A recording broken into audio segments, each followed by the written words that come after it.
Hi, Neil from BBC Learning English here. Did you know that we are now offering a new weekly extra episode of 6 Minute English exclusively on our website? So go to bbclearningenglish.com to find your favourite presenters on your favourite programme.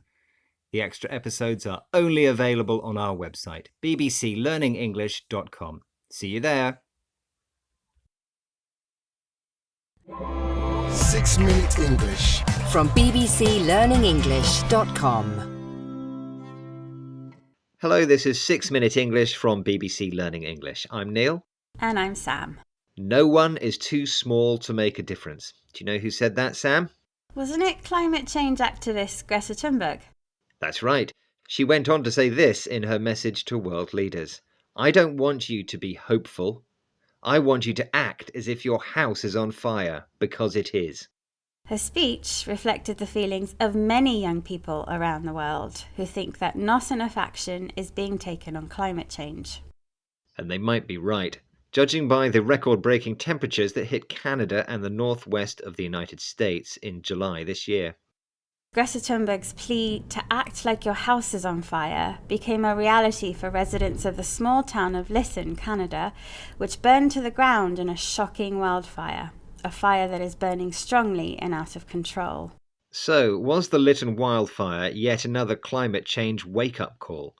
A wake-up call is the expression used to describe a shocking event that should make people realise that action is needed to change something. Maybe not, according to some climatologists who, worryingly, say that what happened in Lytton should not even have been possible. So in this programme, we'll be asking if scientists have dangerously misunderstood the realities of climate change. But first, it's time for my quiz question, and it's about that extreme weather in Canada. It broke records when the temperature in Lytton hit an all-time high on the 1st of July, but just how hot did it get? Was it A, 39.6 degrees, B, 49.6 degrees, or C, 59.6 degrees Celsius? All those temperatures look really high, especially for snowy Canada. I'll say A, 39.6 degrees C. OK, Sam, we'll find out the answer later on.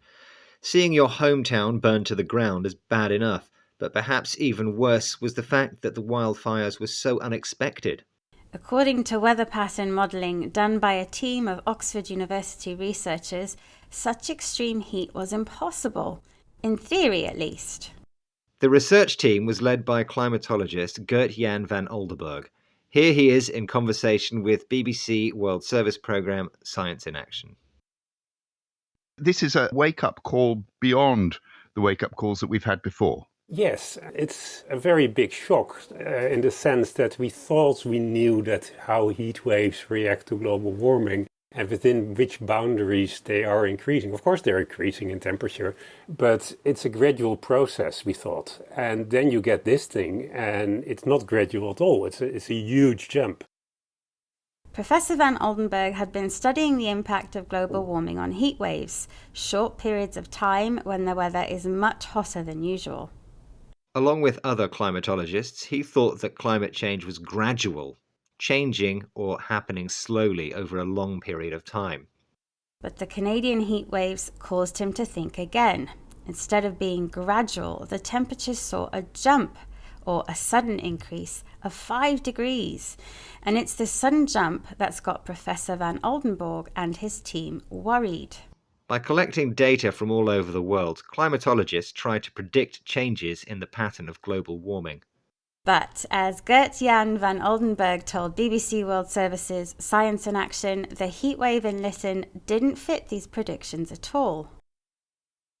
Everything looked like a nice, regular, gradual trend like we are used to up to last year.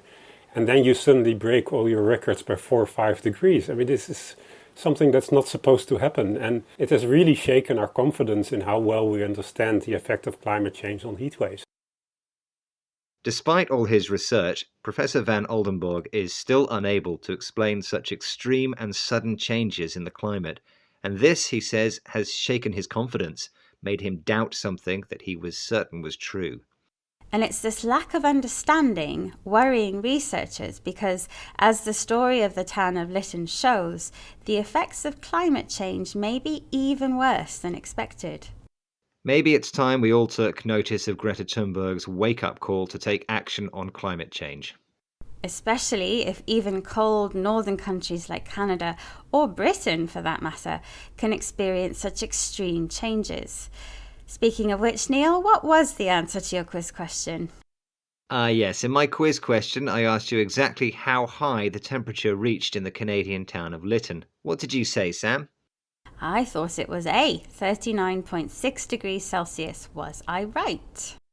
Well, you were close, but in fact it got even hotter, actually reaching 49.6 degrees Celsius, the highest temperature ever recorded in Canada by at least 5 degrees. Phew, that is hot. Well, we'd better recap the vocabulary from this programme because we might be hearing these words a lot more in the future. Let's start with a wildfire, which is an out-of-control fire that is burning the countryside. A wake-up call is an event which should make people realise that action needs to be taken to change a situation. A heat wave is a period of days or weeks when the weather is much hotter than usual. A jump is a sudden increase. Whereas gradual means happening slowly over a long time. And finally, if something shakes your confidence, it makes you doubt something that you thought was true. That's it for our look at one of the hottest years on record. Bye for now. Bye! 6 Minute English from the BBC.